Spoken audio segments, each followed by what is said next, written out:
We're in Horsham, Pennsylvania, about 20 minutes north of Philadelphia, and today we're here to visit AWE. Now, to a lot of viewers, AWE might be a company you're not that familiar with, but let me tell you, they've been huge in the German market for a long time, and about a year ago, they approached us by making an exhaust system for the Focus ST and the RS. Now, their track and touring systems have been hugely popular, and honestly, who doesn't love a company that includes a blow pop with every purchase? Today, we're going to take a look inside and show you behind the scenes at AWE.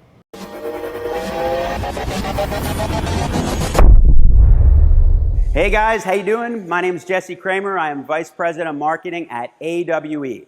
For those of you who are not familiar with AWE, we are the manufacturers of premium high-performance exhausts, carbon fiber intakes, and intercoolers, all right out of this facility that we're in right now.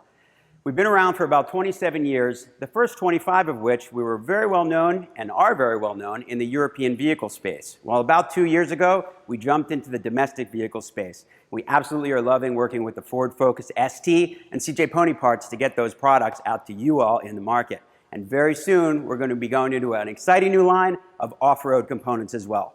So sit back, let's take you on a tour of where the magic happens at AWE World Headquarters.